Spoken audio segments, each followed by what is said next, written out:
PM, you promised to end the chaos when you were elected, but since the summer we've had winter fuel U-turn, welfare U-turn, Rayner's resignation, Mandelson's sacking, Andy Burnham's leadership drama, the Wes Street in number 10 showdown, pitch rolling in income tax rises only to U-turn. You haven't ended chaos, you are the chaos. Beth delivered one of the most unrelenting interviews Sir Keir Starmer has faced since entering Downing Street, pressing him directly on broken promises and the growing list of policy U-turns that have defined his time in office. While Starmer attempted his familiar strategy of sidestepping pointed questions, Beth refused to let the moment slip. She pushed firmly, challenged consistently, and made clear through tone and persistence that she shared a frustration increasingly felt across the country, the sense that the Prime Minister is still avoiding the accountability he promised. Prime Minister, is it important that politicians stick to their word? Yes, it is important that politicians stick to their word. They have to make decisions against a difficult backdrop. We've obviously got big decisions to make in the budget that's coming in just a few days' time. So I've got your manifesto here. Will you keep your word not to increase taxes on working people? It's on page 21 in this document. Well, we made that commitment, and obviously we'll lay out our plans at the budget, which is just a few days away now, so you'll be able to see exactly what decisions we've made. Now, obviously, we make those decisions against a very difficult backdrop. We had the 2008 crash, where people haven't felt much better off since then. We then had austerity for a number of years, which destroyed our public services. Then had a botched Brexit deal, which damaged our economy, and then then COVID and the conflict in Ukraine. But we will make. It's very important that we take the right decisions for our country. I'm optimistic about the future of this country. I absolutely believe that this can be much better on living standards, on our public services, and on how people feel. You told me a year ago, days before the 2024 budget in Chogam, you said we made an absolute commitment that income tax wouldn't go up, national insurance wouldn't go up, their VAT, as in working people, wouldn't go up. I said that in the campaign. We're going to keep those promises. Will you make that commitment again today? Well, Beth, we're going to set this out in just a few days. You won't, will you? Well, you said that just a few days before the last budget. You know you did make the commitment before the last budget. You know that the decisions will be made and set out in full in just a few days' time. You're not going to. You'll be able to. Will you make the commitment again now? You won't, will you? You will be able to hold me to account, Beth, when those principles, when those decisions are set out. But you the won't rule out tax rises on working people. The principles will be fairness, and the three things that I'm bearing down above all else is protecting our public services, the NHS, cutting our debt, which is vitally important, and dealing with the cost of living crisis. Because for most people watching this, the cost of living will be their number one issue, and that's why it needs to be the number one priority of the government. Cost of living. You won't rule out tax rises. You won't repeat your commitment not to raise taxes on working people. Beth Rees' approach reflects a broader national sentiment of frustration with Keir Starmer, who now ranks among the most unpopular prime ministers in recent UK history. Current polling suggests he is less popular even than Liz Truss at comparable points in their tenures. The explanation is straightforward. Starmer has repeatedly made high-profile promises, only to avoid accountability when pressed. In this interview, he struggled to answer even the simplest questions he had been asked before by the same editor on the same programme just a year prior, immediately before the election. Rees' persistent questioning exposed this recurring pattern, highlighting the widening credibility gap and the mounting public disillusionment with his leadership. Let me be really clear about tax, because this has been a big issue in the last 3 weeks. So let me be absolutely clear.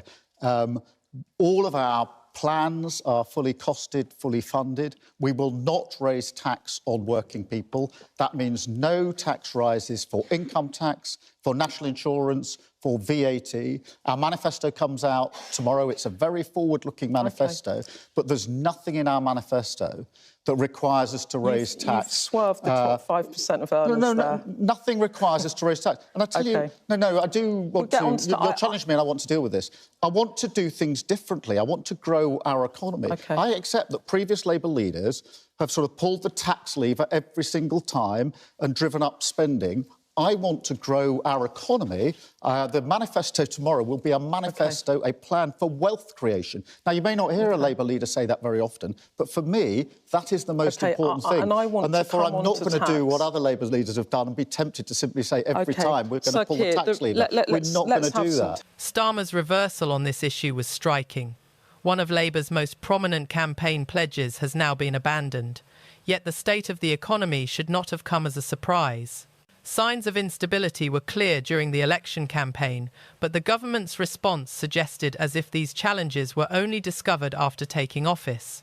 To rule out tax increases so categorically, given the circumstances, was not merely a political misstep, it was a serious lapse in fiscal responsibility, raising questions about the party's preparedness and economic judgment. Freezing tax thresholds beyond 2028. All I've said is we will set out our plans It's going to on hurt Wednesday. working people, isn't it? Freezing tax thresholds. Well, we're going to set out our plans on Wednesday. You will see them set out in full, and then you'll absolutely be rightly holding me to account for the decisions that we've made. Your Chancellor said in last year's budget, freezing the thresholds will hurt working people. She's right, isn't she? I'm not asking you about the budget, I'm just asking you if it would hurt working people. We are going to set out our decisions. We will have absolutely in mind that the cost of living is the number one issue for people across the country. And then we will make, they'll be fully set out. During the election, you promised not to raise taxes on working people. You put it in your manifesto. We did. Before the budget last year in Chogham, I asked you this, you recommitted to that. I just want to say on record now, you are not recommitting to that today, are you? Well, it's only a matter of days now to the budget. Okay. We will set out our plans in that budget. I've set out what the principles are, and I can tell you, I mean, politics for me is about who do you have in your mind's eye. It's working people, and you're going to put their taxes up. I have in my mind's eye people who are struggling with cost of living, who can't necessarily make ends meet. And that's political. It's also personal. When I was growing up, we couldn't always make ends meet. We couldn't always pay our bills. I know what it feels like to be in your kitchen around the table wondering which bills you're not going to be able to pay this month. And so having who you have in your mind's eye is really important. That's what I've got in my mind's eye as we go into this budget. Okay. PM, you promised to end the chaos when you were elected, but since the summer we've had winter fuel U-turn, welfare U-turn, Rayner's resignation, Mandelson's sacking, Andy Burnham's leadership drama, the Wes Street in number 10 showdown, pitch rolling and income tax rises only to U-turn.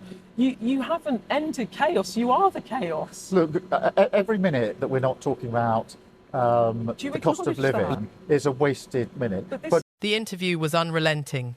Beth Rigby systematically challenged Starmer, leaving him visibly searching for any line of escape.